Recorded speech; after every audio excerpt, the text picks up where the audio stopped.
নমস্কার বন্ধুরা, ডলি রন্ধনশালায় সবাইকে স্বাগত। আর আজকে তোমাদের সাথে শেয়ার করব সম্পূর্ণ নিরামিষ সয়াবিনের রেসিপি। আর এই রেসিপিটা কিন্তু তোমরা ভাত রুটি সব কিছুর সাথেই বানিয়ে খেতে পারবে। আর এই পদ্ধতিতে সয়াবিন বানালে তাহলে কিন্তু মনেই হবে না যে নিরামিষ তুমি সয়াবিনের তরকারি খাচ্ছ। আর এই পদ্ধতিতে সয়াবিন বানালে তাহলে কিন্তু মাংসর স্বাদকেও হার মানাবে। তাহলে আজকে রেসিপিটা দেখে নেওয়া যাক। এখানে আমি 100 গ্রাম পরিমাণ সয়াবিন নিয়েছি। এবার আমি সয়াবিনটাকে সিদ্ধ করে নেব। এর জন্য আমি একটা বড় বাটির মধ্যে আগে থেকে জল গরম করতে বসিয়ে দিয়েছিলাম। এবার এই ফুটন্ত জলের মধ্যে সমস্ত সয়াবিনগুলো আমি দিয়ে দিলাম। সয়াবিনগুলো দেওয়ার পরে আমি একটু নাড়াচাড়া করে দিলাম। এবার আমি সয়াবিনগুলো খুব ভালোভাবে সিদ্ধ করে নেব। 5 মিনিট পরে আমি দেখে নেব যে সয়াবিনগুলো খুব ভালোভাবে সিদ্ধ হয়েছে কিনা। আর দেখো, সয়াবিনগুলো খুব ভালোভাবে সিদ্ধ হয়ে গেছে। আর সয়াবিনগুলো এবার আমি নামিয়ে নেব। সয়াবিনগুলো আমি খুব ভালোভাবে ঠান্ডা করে নিয়েছি। এবার সমস্ত সয়াবিনগুলো এইভাবে অল্প অল্প করে তুলে আমি চিপে চিপে যতটা সম্ভব জল আমি কিন্তু বের করে দেব। সমস্ত সয়াবিনগুলো একইভাবে চেপে চেপে আমি যতটা সম্ভব জল আমি বের করে নিলাম। এবার একটা বাটির মধ্যে আমি সয়াবিনগুলোকে তুলে নিয়েছি। এবার আমি সয়াবিনের মধ্যে 4 চামচের 2 চামচ পরিমাণ বেসন দিয়ে দেব। অল্প একটু বেসন দিলে তাহলে রান্নার পরে গ্রেভিটা বেশ গাঢ় গাঢ় হবে। এবার আমি এখানে দিয়ে দিলাম স্বাদ মতো লবণ। আর এখানে দিয়ে দেব হাফ চামচ পরিমাণ হলুদ গুঁড়ো। এবার আমি সমস্ত সয়াবিন হাত দিয়ে খুব ভালোভাবে মেখে নেব। আর এই পদ্ধতিতে সয়াবিন রান্না করলে তাহলে কিন্তু খেতে ভীষণই ভালো হয়। সমস্ত সয়াবিন আমি খুব ভালোভাবে মেখে রেডি করে নিলাম। এবার তাহলে রান্নার দিকে যাওয়া যাক। প্রথমে আমি কড়াইয়ের মধ্যে পরিমাণ মতন সাদা তেল দিয়ে দিলাম। এই রান্নাটা কিন্তু আমি পুরোটাই সাদা তেল দিয়ে করব। তোমরা চাইলে সর্ষের তেলেও এই রান্নাটা করতে পারো। তেলটা খুব ভালোভাবে গরম করে নিয়ে কড়াইয়ের চারিদিকে এইভাবে লাগিয়ে দিলাম। এইভাবে কড়াইয়ের গায়ে একটু তেল দিয়ে সয়াবিনগুলো ভাজলে তাহলে খুব বেশি কিন্তু সয়াবিনগুলো কড়াইয়ের মধ্যে বসে যাবে না। এবার আমি সয়াবিনগুলো নাড়াচাড়া করে ভেজে নেব। তবে খুব বেশিক্ষণ সময় নিয়ে আমি ভাজবো না, মিনিট 5 মতন আমি ভেজে নিয়েছি। আর সয়াবিনগুলো বেশ লাল লাল করে এখানে দেখো ভাজা হয়ে গেছে। থেকে বেশি সময় নিয়ে আমি আর সয়াবিনগুলো ভাজবো না। সয়াবিনগুলো খুব বেশি ভাজলে তাহলে শক্ত হয়ে যাবে। সমস্ত ভাজা সয়াবিনগুলো আমি এবার কড়াই থেকে নামিয়ে নিলাম। কড়াইটাকে একটু পরিষ্কার করে নিয়ে আবারও আমি গ্যাসের মধ্যে বসিয়ে দিয়েছি।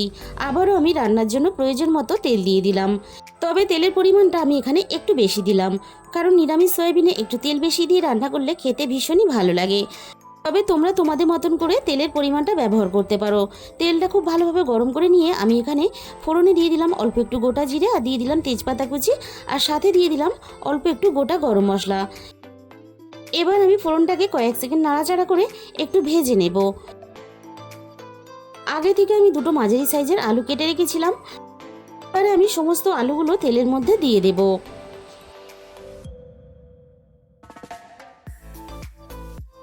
এবার আমি আলুগুলো ফোড়নের সাথে নাড়াচাড়া করে খুব ভালোভাবে লালচে করে ভেজে নেব।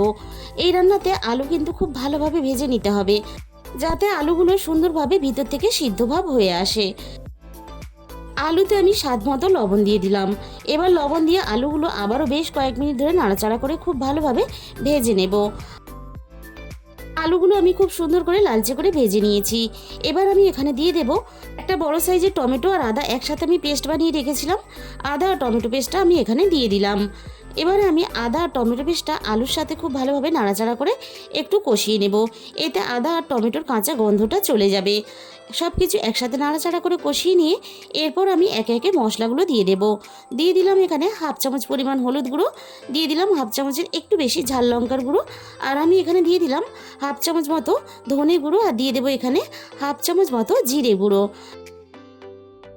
সবশেষে আমি এখানে দিয়ে দিলাম হাফ চামচের একটু বেশি কালারের জন্য কাশ্মীরি লঙ্কার গুঁড়ো।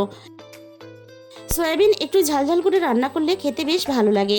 তবে ঝালের পরিমাণটা তোমরা তোমাদের নিজেদের মতন করেই ব্যবহার করবে।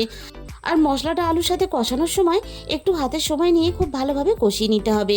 মাংস রান্না করার সময় যেভাবে আমরা হাতে একটু সময় নিয়ে খুব ভালোভাবে মশলাটাকে কষিয়ে নিই, সেইভাবে কিন্তু মশলাটা আমি খুব ভালোভাবে কষিয়ে নিলাম।